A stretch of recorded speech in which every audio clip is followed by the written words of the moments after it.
नाज़रीन अस्सलाम वालेकुम। सियासत टीवी के ख़ुसूसी प्रोग्राम ब्रेकिंग न्यूज़ में आपका खैर मक़दम है। मैं मोहम्मद रियाज़ अहमद। नाज़रीन, आप अच्छी तरह जानते हैं कि हम अपने प्रोग्राम का आगाज़, चाहे वो ब्रेकिंग न्यूज़ हो, ख़ास ख़बरें हों या फिर ख़बर ख़याल हो, उसका आगाज़ प्यारे नबी सल्लल्लाहु अलैहि वसल्लम की हदीस मुबारक से करते हैं। और आप ये भी अच्छी तरह जानते हैं कि रोज़ाना सियासत हर रोज़ अपने सफ़े आखिर पर एक हदीस मुबारक शाया करता है ताकि आवाम को सहूलत हासिल हो सके।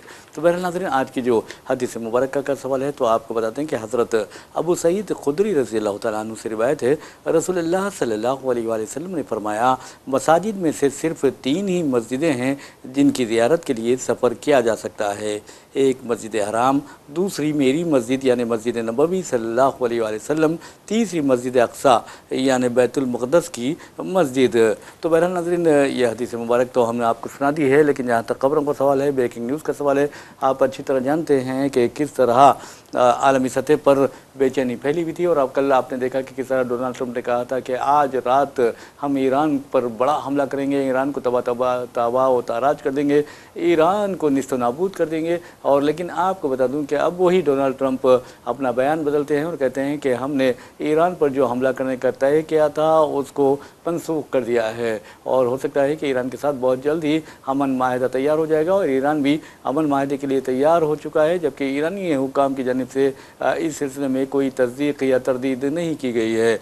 लेकिन जहाँ तक नाज़रीन ये डोनाल्ड ट्रंप का सवाल है, डोनाल्ड ट्रंप के बारे में आपको बता दें कि किस तरह वो अपनी हर दर्मी, अपनी ज़िद, अपना पागलपन, अपना जुनून पसंदी के लिए सारी दुनिया में बदनाम है। उनका लब लहजा, उनकी बॉडी लैंग्वेज, उनके इशारे किनाए अगर आप देखेंगे तो समझ जाएंगे कि ये शख्स, जैसा कि आलमी सतह पर कहा जाता है कि ओहदे सदारत के लिए मौजूद नहीं है। उसी तरह आपको बता दूं कि हमारे वज़ीर आज़म नरेंद्र मोदी, जिन्होंने इक़्तिदार पर यानी ओहदे वज़ारत आज़मा पर 4399 दिन मुकम्मिल करके पंडित जवाहरलाल नेहरू का रिकॉर्ड तोड़ दिया, तो आपको बता दूं कि उनके बारे में भी यही कहा जाता है कि वो अजीब गरीब बातें करते हैं, अजीब गरीब हरकतें करते हैं। और दूसरी अहम बात यह है कि वो जो दावे करते हैं वो गलत होते हैं, वो यानी जो उनके दावों की खलाई खुलती जाती है और जो वादे करते हैं वो झूठे होते हैं कि वो वादा का वफा कभी नहीं करते।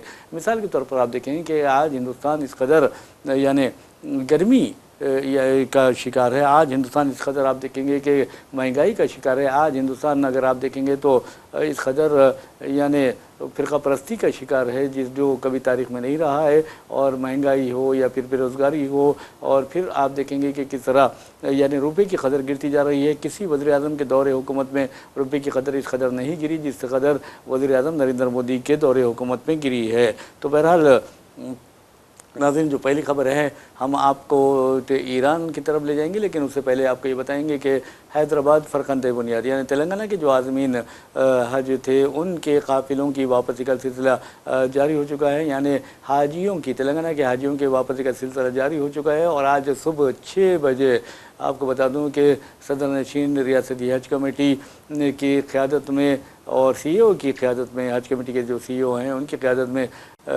जो हुज्जाज का पहला काफ़िला वापस हुआ उसका राजीव गांधी इंटरनेशनल एयरपोर्ट पर ज़बरदस्त खैर मकदम किया गया। और आपको बता दूं कि जहाँ तक आपको ये बताएं कि 1,75,000 के करीब हमारा कोटा था हिंदुस्तानी आज़मीन का, जिन्हें अल्लाह ताला ने हज बैतुल्लाह की सादत नसीब फरमाई, प्यारे नबी सल्लल्लाहु अलैहि वसल्लम के रोज़े मुबारक की ज़ियारत नसीब फरमाई और जन्नतुल बक़ी में जहाँ पर अहले बैत अतहार आराम फरमा है, हज़रत बीबी फ़ातिमा ज़हरा रज़ियल्लाहु तआला अन्हा फरमा है और हज़रत इमाम ज़ैनुल आबिदीन आराम फरमा है, हज़रत इमाम जाफ़र सदिक़ रज़ियल्लाहु तआला अन्हु आराम फरमा है, तमाम अहले बैत अतहार की अक्सरियत वहाँ पर आराम फरमा है। तो आप देखेंगे कि 10,000 साहबा भी जन्नतुल बक़ी में आराम फरमा है, तो वहाँ पर भी यानी उनके क़ुबूर की ज़ियारत नसीब होती है, उनके आरामगाहों पर हाज़िर होने की ज़ियारत नसीब होती है। तो बहरहाल नाज़रीन, आपको बता दूं कि जहाँ तक खबरों का सवाल है तो हम आपको लिए चाहते हैं इंटरनेशनल लेवल पर आपको बताते हैं कि किस तरह अमरीकी सदर डोनाल्ड ट्रंप ईरान को तबाह व बर्बाद करने की बात करते हैं, लेकिन पता नहीं कि आखिर में वो पीछे हट जाते हैं। ये डर है, ये खौफ है, ये नफ्सियाती बीमारी है, ये जानना बहुत ज़रूरी है। और अब ये कहते हैं कि ईरान माहदे के लिए तैयार हो गया है और जल्द ही माहदा तय पाएगा। और ये भी उन्होंने कह दिया है कि अब माहदा अमन माहदा पाकिस्तान या फिर तुर्किया या फिर मिस्र में नहीं, यानी काहिरा में अंजाम नहीं पाएगा, तय नहीं पाएगा, बल्कि यूरोप के किसी मुल्क में ये माहदा तय पाने वाला है। तो आप अंदाज़ा कीजिए कि सालिस का किरदार पाकिस्तान ने अदा किया और अब ये कहा जा रहा है कि क़तर ने भी इसमें अहम किरदार अदा किया है। तो बहरहाल अगर ये यानी माहदा तय पाता है तो समझिए कि आलमी सतह पर पेट्रोल और डीजल की कीमतों में ज़बरदस्त कमी आ सकती है। लेकिन अब देखना यह है कि हमारे मुल्क हिंदुस्तान में जैसा कि हमारे वज़ीर आज़म नरेंद्र मोदी मुसलसल कीमतों में इजाफा करते जा रहे हैं, ख़ासतौर पर पेट्रोल और डीजल की कीमतों में आपने देखा कि 11 दिन के दौरान कई मरतबा इजाफा हो चुका है। इसी तरह LNG और LPG गैस की कीमतों में भी उन्होंने ज़बरदस्त इजाफा किया है। अब देखना यह है कि अगर ये माहदा अमन तय पाता है तो यही हफ्ते में माहदा अमन तय पाने वाला है और ये जंग ख़त्म होने वाली है। अगर जंग ख़त्म हो जाती है, माहदा तय पाता है, तो फिर वज़ीर आज़म नरेंद्र मोदी की आजमाइश होगी। लेकिन वक्त है कि अजीब व गरीब ये देखिए कि हिंदुस्तान में महंगाई बढ़ती जा रही है, किसी में हिम्मत नहीं है कि वो उस महंगाई के ख़िलाफ़ आवाज़ उठा सके, और आवाज़ उठाता है तो फिर समझिए कि उसकी खैर नहीं है। इसी तरह अगर आप देखेंगे कि बेरोज़गारी किस कदर बढ़ गई है, वज़ीर आज़म नरेंद्र मोदी बड़ी यानी फ़ख्रिया तौर पर ये ऐलान कर रहे हैं कि उन्होंने 12 साल इक़्तिदार पर पूरे कर लिए हैं। 4399 दिन उन्होंने मुकम्मल करते हुए साबिक़ यानी हिंदुस्तान के पहले वज़ीर आज़म पंडित जवाहरलाल नेहरू का रिकॉर्ड उन्होंने तोड़ दिया है।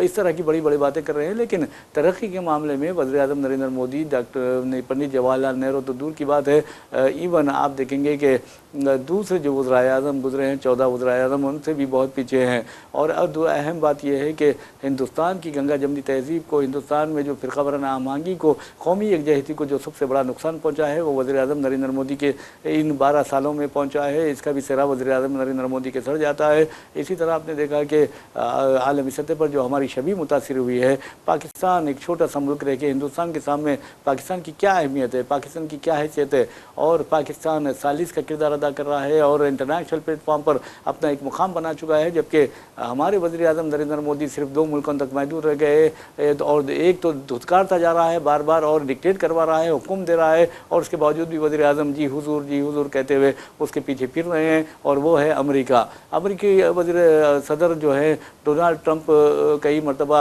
हिंदुस्तान के ख़िलाफ़ इंतहाई संगीन इक़दाम भी कर चुके हैं। मिसाल के तौर पर मैंने आपको हर प्रोग्राम में यही बताया है कि किस तरह हिंदुस्तानियों को गैर कानूनी तारकिन वतन होने के बहाने से उनके हाथों में हथकड़ियाँ, पैरों में बेड़ियाँ पहना कर हिंदुस्तान में वो भी अमेरिकी फ़ौजी हेलीकॉप्टर में वापस किया गया। तो आप अंदाज़ा कीजिए कि कोलंबिया के साथ भी इस तरह किया गया था। लेकिन कोलंबिया के सदर जिनमें गीरत है, जिनमें शर्म है और जिनका ज़मीर ज़िंदा है, उन्होंने अमेरिकी सदर डोनाल्ड ट्रंप से कहा कि तुम हमारे शहरियों की इस तरह बेइज्जती नहीं कर सकते, हमें तुम्हारे हेलीकॉप्टर में, फ़ौजी हेलीकॉप्टर में हमारे शहरियों को लाने की ज़रूरत नहीं है, हम खुद अपना तैयारा भेजकर मंगवा लेंगे। तो ये होती है गीरत, ये कौमी हमीयत इसे कहते हैं, सेल्फ रिस्पेक्ट इसे कहते हैं। और हमारे वज़ीर आज़म नरेंद्र मोदी में ये चीज़ें मैं समझता हूँ कि पता नहीं क्यों नहीं है, या है भी तो फिर वो क्यों छुपाते हैं, ये एक सोचने वाली बात है। तो बहरहाल वज़ीर आज़म नरेंद्र मोदी ने कभी भी आंखों में आंख मिलाकर डोनाल्ड ट्रंप से बात नहीं की, उनसे नहीं कहा कि तुमने हमारे साथ नाइंसाफ़ी की है। अरे देखिए, अब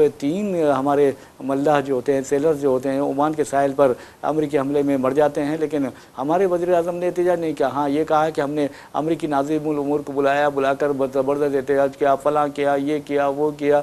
अरे मेरे भाई, प्रैक्टिकली कीजिए, प्रैक्टिकली करेंगे तो मालूम होगा। और दूसरी अहम बात यह है कि आवाम को, ख़ासतौर पर हमारे हिंदू भाइयों को ये देखना चाहिए कि वज़ीर आज़म नरेंद्र मोदी की जो बीजेपी है और उसकी जो सरपरस्त तंजीम है RSS है और उसकी जो ज़ैली तंजीमें हैं, तमाम के तमाम मुल्क में एक अजीब व गरीब माहौल पैदा कर चुके हैं मुसलमानों के ख़िलाफ़, ईसाइयों के ख़िलाफ़। इसमें कोई दो राय नहीं है, बबांग दहल कहा जा सकता है और ये साबित भी किया जा सकता है। तो बहरहाल कहने का मतलब ये है कि आप हर चीज़ को मज़हब की ऐनक से देखते हैं और मजहबी बुनियाद पर लोगों को तकसीम करते हुए, मजहबी खुतूत पर लोगों को तकसीम करते हुए अपना उल्लू सीधा करते हैं। अरे मेरे भाई, अपना उल्लू सीधा करने के बजाय पहले हिंदुस्तान को देखिए कि हिंदुस्तान में किस कदर बेरोज़गारी बढ़ गई है। क्या तुम बेरोज़गारी दूर नहीं कर सकते? अरे गुर्बत का क्या हाल है कि लोग एक दूसरे को मार रहे हैं, हद तो ये है कि डेड बॉडीज़ के लिए, घरों को ले जाने के लिए या अस्पताल मुंतकिल करने के लिए डेड बॉडीज़, वो आप देखेंगे कि एम्बुलेंस की कमी है, एम्बुलेंस नहीं है, जिसके नतीजे में लोग लाश, अपने अजीज़ों की लाशें अपने कंधों पर या साइकिल पर या रिक्शे पर रख कर ले जा रहे हैं और भात भात का नारा लगा रहे हैं, यानी चावल और दाल दीजिए, यानी भूख के मारे लोग ये कर रहे हैं। और ये हमारे वज़ीर आज़म है कि बैरूनी दौरों पर रवाना हो जाते हैं और अजीब गरीब बातें करते हैं और अमित शाह के तो मुंह ऐसा चलता है जैसे कि जहर उगल रहा है हमेशा मुसलमानों के खिलाफ, हम ऐसा कर देंगे, हम दरअंदाजों को कर, अरे मेरे भाई दरअंदाजों को अगर तुम कर देंगे तो 12 साल से क्या कर रहे थे तुम? हैदराबाद में एक अच्छा लहजा होता है, मैं नहीं कहता, लेकिन आप 12 वर्षों से कर क्या रहे थे? क्या दरअंदाजी 12 वर्ष तुम जिम्मेदार नहीं हो? दरअंदाज जो आए हैं तो इसके लिए मोदी हुकूमत जिम्मेदार नहीं है क्या? वजारत दिफा क्या कर रही थी? वजीर दिफा क्या टीएमसी का वजीर दिफा है या तो बीजेपी का वजीर दिफा है? वजीर दाखिला जो है क्या टीएमसी का है, कांग्रेस का है या बीजेपी का है? ये सोचने वाली बात है। तो ये तुम जिम्मेदार हो उसके। अगर कोई दरअंदाज आता है मुबैना तौर पर तो इसके लिए जिम्मेदार बीजेपी हुकूमत होती है, जबकि आप ये जिम्मेदारी दूसरों पर डाल देते हैं। इससे बढ़ के और शर्म की बात नहीं है। चाइना क्या कर रहा है ये अच्छी तरह मालूम है। सुब्रमण्यम स्वामी, तुम्हारे में दम नहीं है, तुम्हारे में हिम्मत नहीं है कि सुब्रमण्यम स्वामी के सवालों का जवाब दे सके। अरे वो तो इल्ज़ाम आयद कर रहा है वज़ीर आज़म नरेंद्र मोदी पर, संगीन इल्ज़ाम आयद कर रहा है, बीजेपी के खातून अरकान पार्लियामेंट पर, सियासतदानों पर संगीन इल्ज़ाम आयद कर रहा है, यानी सोने की बात कर रहा है, अंदाज़ा लगाइए। लेकिन क्या उसके खिलाफ तुमने कार्रवाई करने की हिम्मत की है? अगर नहीं की तो क्या उसके पास ऐसा राज है कि तुम उसके खिलाफ कार्रवाई नहीं करते? इससे बढ़ के और शर्म की बात क्या होनी चाहिए? तुम बड़े बड़े बातें करते हो, फिरका परस्ती की बातें करते हो, जहरीले बातें करते हो, लव जिहाद की बात करते हो। अरे उत्तर प्रदेश का जो वजीर आला है योगी आदित्यनाथ कहता है, लव जिहाद की बात करता है, मुसलमानों को धमकाता है, डराता है। ये क्या है? क्या वो वजीर आला सिर्फ हिंदुओं का है? ये सोचने वाली बात है। कितनी शर्म की बात है। तो बहरहाल नाज़रीन, आपको बता दूं कि जहाँ तक कांग्रेस का सवाल है, ठीक है, चलिए बीजेपी तो समझ जाइए कि क्या हाल है उसका बीजेपी का, और आप अंदाज़ा कर सकते हैं कि बीजेपी वाले खुद अच्छी तरह समझते हैं कि वो मुल्क को किस तरफ ले जा रहे हैं, ये तरक्की की तरफ ले जा रहे हैं या तबाही बर्बादी की तरफ ले जा रहे हैं, ये इंसानियत की तरफ ले जा रहे हैं या दरिंदगी की तरफ ले जा रहे हैं। ये बीजेपी वाले अच्छी तरह जानते हैं, वज़ीर आज़म को भी अच्छी तरह मालूम है, और वज़ीर आज़म ये भी अच्छी तरह जानते हैं कि वो किस तरह अदाकारी करते हैं, किस तरह एक्टिंग करते हैं। मैं समझता हूँ कि अदाकारी में वो चीफ मिनिस्टर तमिलनाडु विजय से भी आगे निकल सकते हैं अगर वो अदाकारी के शोबे में चले जाएं।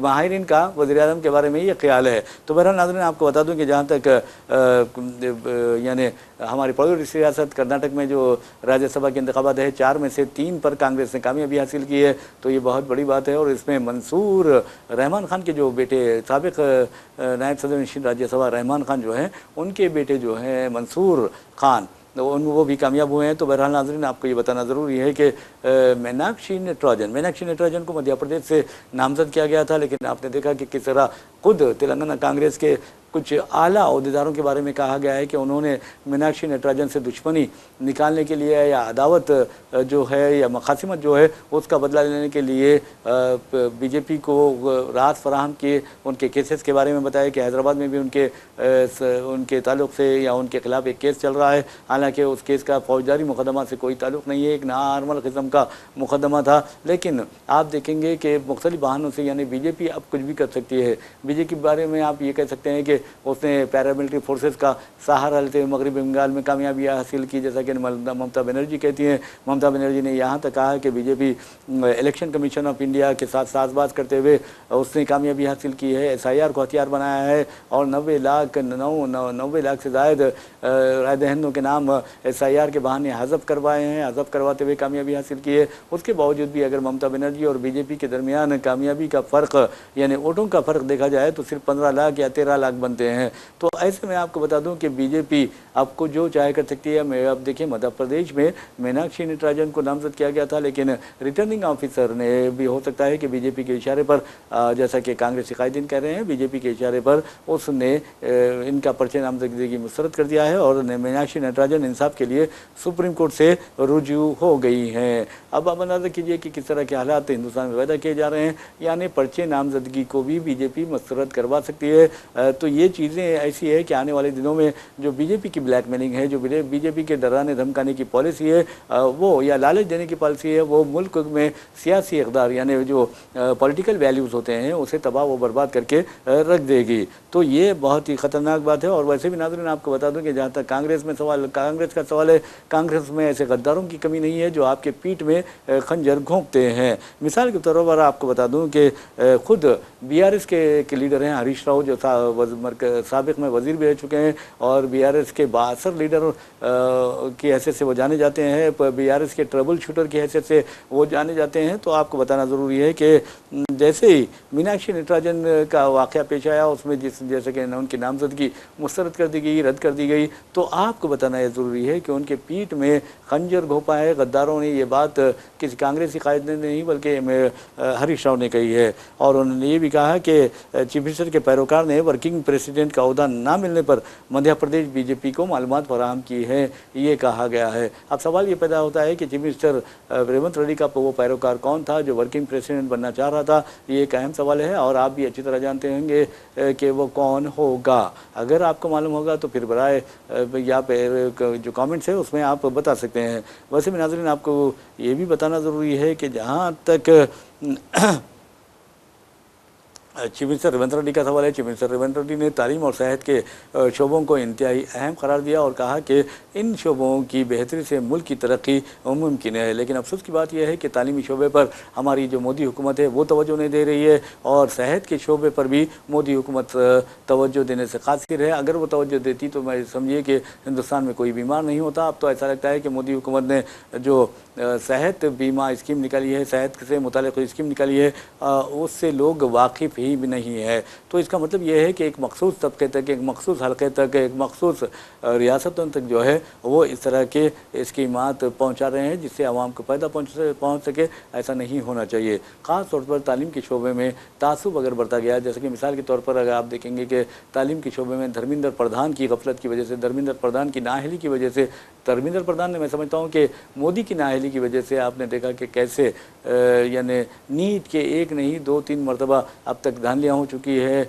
और मनसूख भी किए जा चुके हैं। इस तरह आप देखेंगे CBSE 12th के जो पर्चेजात की तनख्ही का सवाल था, रिवेलुएशन का सवाल था, आपने देखा कि सिद्धांत और वेदांत दो भाई है, बहुत ज़्यादा मशहूर हो गए हैं। तो वेदांत अपना पर्चा मांगता है, उसका पर्चा तो मिलता है लेकिन आप देखेंगे कि वो किसी और का होता है। तो इस तरह की धांधलियाँ, इस तरह की बेकायदगियाँ, इस तरह के गलतियाँ जो हो रहे हैं ये तालीमी शोबे में, वो उसके लिए मोदी हुकूमत जिम्मेदार है। राहुल गांधी ने कहा कि मोदी ओहदे वज़ारत उज़्मा पर रहने के काबिल नहीं है, फिट नहीं है, इस तरह की बात राहुल गांधी ने कही है। तो बहरहाल अब देखना है कि कांग्रेस जनता पार्टी ने भी गुज़िश्ता हफ्ते ज़बरदस्त एहतजाज किया था और ये हफ्ते तक अल्टीमेटम दिया था हुकूमत को कि वो धर्मेंद्र प्रधान को मुस्तफ़ी करवाए, धर्मेंद्र प्रधान ने इस्तीफ़ा दे दें। लेकिन अब देखना यह है कि कल कांग्रेस जनता पार्टी को जंतर मंतर पर एहतजाज की इजाज़त मिलती है या नहीं मिलती। फिर वहीं पर यानी दीपके जो है, अभिजीत दीपके, उनको रोक लिया जाता है महाराष्ट्र में, ये एक अहम सवाल है। लेकिन एक बात ज़रूरी है कि मौका बहुत अच्छा है, जनजी को ज़बरदस्त मौका मिला है और अगर ये मौका मिलता है जनजी को तो उससे बहुत ज़्यादा फ़ायदा उठाने की ज़रूरत है। तो बहरहाल नाज़रीन एक और ख़बर की जानिब लिए चलते हैं और आपको बताते हैं कि किस तरह मरदूमशुमारी का पहला मरहला रियासत तेलंगाना में मुकम्मल हो गया है और तेलंगाना की आबादी के बारे में ये कहा गया है कि 4 करोड़ 20 लाख से तजावुज़ कर गई है। और आपको नाज़रीन ये भी बताना है कि 16 वर्षों में 70 लाख आबादी का इजाफा हुआ है। ग्रेटर हैदराबाद की आबादी 1.5 करोड़ से ज़्यादा है। तो आप अंदाज़ा कीजिए कि 1.5 करोड़ ग्रेटर हैदराबाद की आबादी है। तो हमारा शहर जो है ऐसा लगता है कि कुली कुतुब शाह की दुआ को अल्लाह ताला ने कबूल कर लिया है। और उस दुआ के नतीजे में उन्होंने कहा था कि अल्लाह ताला से दुआ की थी कि अल्लाह मेरे शहर को तो इस कदर आबाद रख, इस कदर शाद रख, इस कदर आबादी वाला बना कि जैसे कि दरिया में मछलियाँ होती हैं। वैसे भी अब दरियाओं में मछलियाँ भी कम हो गई हैं, वैसे भी कुंटों में तालाबों में मछली कम हो गई है। तो ये सब कुछ इंसान के आमाल का नतीजा है, इंसान की गलतियों का नतीजा है, इंसानी गलतियों का नतीजा है। तो ये बहुत बड़ी बात है नाज़रीन। देखिए मरदमशुमारी का पहला जो मरहला है, आपके घरों पर भी आए होंगे सेंसस के लिए लोग। तो बहरहाल मरदमशुमारी का पहला मरहला तो मुकम्मल हो चुका है और मैं जैसा कि हमने आपको बताया है कि तेलंगाना की आबादी 4 करोड़ 20 लाख से तजावुज़ कर चुकी है और 16 वर्षों में यानी 2011 से लेकर आज की तारीख तक अगर आप देखें तो 70 लाख आपका इजाफा हुआ है आबादी में। और हैदराबाद की आबादी, हैदराबाद परकंदे बुनियाद की आबादी 1.5 करोड़ से तजावुज़ कर गई है। ये बहुत बड़ी बात है क्योंकि आप देखेंगे कई ऐसे यूरोपीय ममालिक है जहाँ की आबादी 1.5 करोड़ ही होती है। तो बहरहाल इवन अरब जो ममालिक हैं उनकी भी आबादी, जो कई ऐसे ममालिक हैं जिनकी आबादी 1.5 करोड़ से ज़्यादा नहीं है। तो बहरहाल नाज़रीन, ये खबरें हम आपके सामने लेकर आए हैं और आपको बताते हैं कि किस तरह के हालात मुल्क में पैदा किए जा रहे हैं। लेकिन जहाँ तक SIR का सवाल है, SIR के बारे में हम आपको कह सकते हैं कि आप चौकस रहिए, मैपिंग करवा लीजिए, फैमिली मैपिंग करवा लीजिए। वैसे भी आपको बता दूं कि कल भी हमने आपको बताया कि फैमिली मैपिंग करवाने के बावजूद भी रियासत तेलंगाना में तकरीबन 88 लाख राय दहिंदे ऐसे हैं जिनके नामों में, जिनके पतों में यानी एड्रेस वगैरह में कुछ ना कुछ गलती पाई गई है। तो बहरहाल अब ये काम BLO का होता है, इलेक्शन कमीशन ऑफ इंडिया का होता है कि वो इन गलतियों को सुधारे। जहाँ तक नामों का सवाल है, नामों के बारे में चूँकि गैर मुस्लिम BLOs हुआ करते हैं, उन्हें जो उनका प्रोनाउंसिएशन होता है, तलफ़ुज़ होता है, वो गलत होता है। तो ऐसे में कई नाम जो मुस्लिम नाम है उनको उन्होंने गलत लिख दिया है, किसी बाप का नाम की जगह शौहर का नाम डाल दिया गया है, ये भी गलतियाँ हुई हैं। तो इसके लिए वोटर जिम्मेदार नहीं होता, राय दहिंदे जिम्मेदार नहीं होते, बल्कि इलेक्शन कमीशन ऑफ इंडिया जिम्मेदार होता है और इलेक्शन कमीशन ऑफ इंडिया को इस मामले में कुछ ना कुछ कार्रवाई करनी चाहिए। ये सबसे अहम बात है। तो बहरहाल नाज़रीन, आपको बता दूं कि जहाँ तक SIR का सवाल है, जो न्यूज़ एडिटर सियासत जनाब आमिर अली खान ने बतौर ख़ास सियासत हब फाउंडेशन की जानिब से दफ्तर सियासत में SIR हेल्प डेस्क कायम किया है और उस हेल्प डेस्क के नतीजे में आपको बता दूं कि हज़ारों लोगों की रहनुमाई हो रही है। लोग यहाँ दफ्तर सियासत आते हैं और बहुत ही सुकून के साथ उनकी रहनुमाई की जाती है और वो पूरी तरह मुतमईन होकर जाते हैं। तो ये बहुत बड़ी बात है। बहरहाल नाज़रीन, आपको बता दें कि जहाँ तक BJP ज़ेर इक़्तिदार रियासतों का सवाल है, BJP ज़ेर इक़्तिदार रियासतों में ख़ास तौर पर मुसलमानों को और ख़ास तौर पर मसाजिद को निशाना बनाया जा रहा है। इसमें कोई दो राय नहीं है। मिसाल के तौर पर आपको बता दूँ कि पूना महाराष्ट्र का ये शहर है, उसमें वहाँ पर जो बल्दी हुकाम है, अथॉरिटीज़ हैं, म्यूनसिपल अथॉरिटीज़ हैं, उनकी जानिब से कम अज़ कम 5 मसाजिद को मुनज़्ज़म करने की 5 मसाजिद मुनज़्ज़म कर दी गई हैं, जबकि मज़ीद 18 मसाजिद को यानी नोटिस दी गई है। और ये भी कहा जा रहा है कि 31 गैर मजाज मजहबी इमारतों के ख़िलाफ़ कार्रवाई की तैयारी शुरू की गई है, जिसमें 13 मंदिर भी शामिल हैं। चूँकि ये मनादिर वगैरह जो हैं, जो ऐसे ही वो यानी एक बहाने के तौर पर, एक टेके के तौर पर ले रहे हैं ताकि कल दुनिया और मुसलमान एतराज़ ना कर सकें और अदालतें इनकी खिंचाई ना कर सकें। क्योंकि आप नाज़रीन, आपको बता दूं कि इनका निशाना असल में देखा जाए तो मसाजिद हैं और मुसलमानों के घर हैं, मुसलमानों की जायदादें हैं और ये बड़ी बेशर्मी के साथ मुसलमानों के घरों को निशाना बनाते हैं।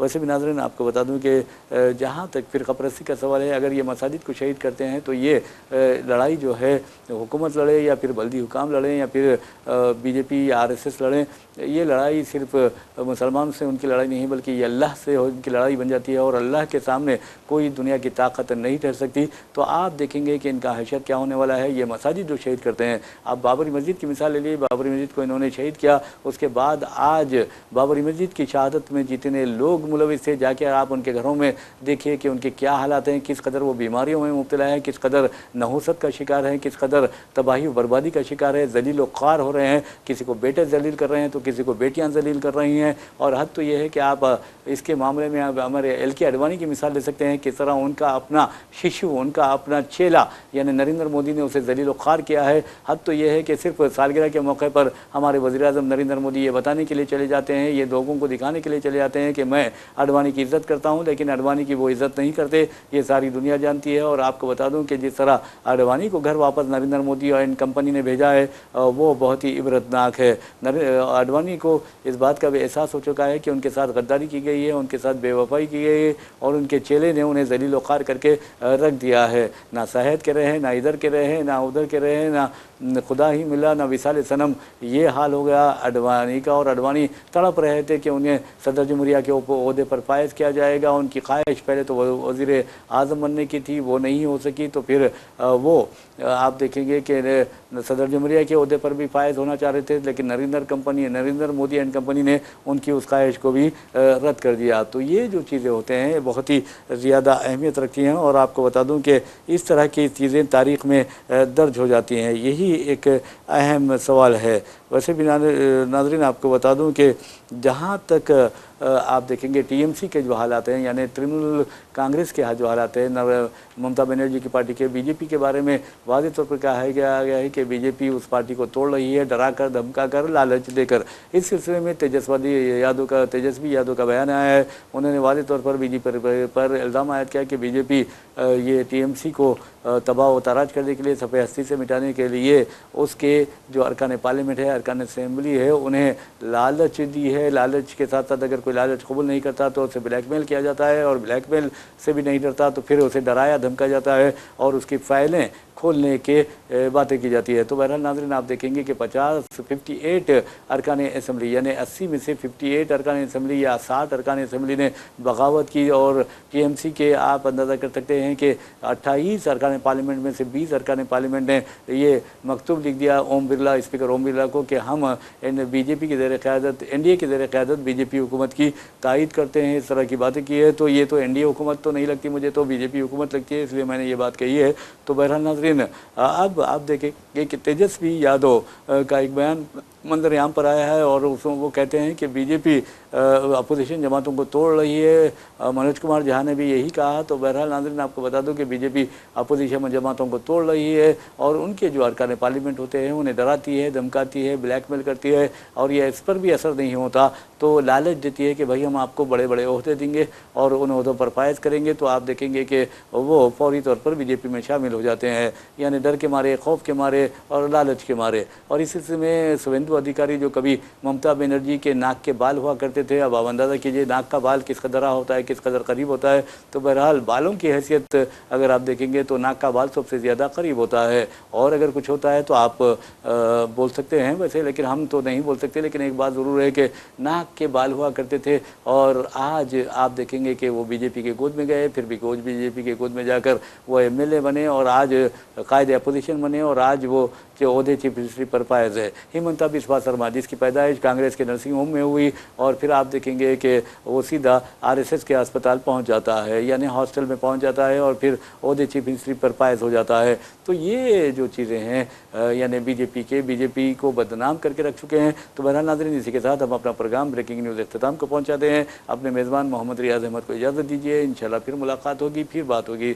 तब तक के लिए अल्लाह हाफ़िज़।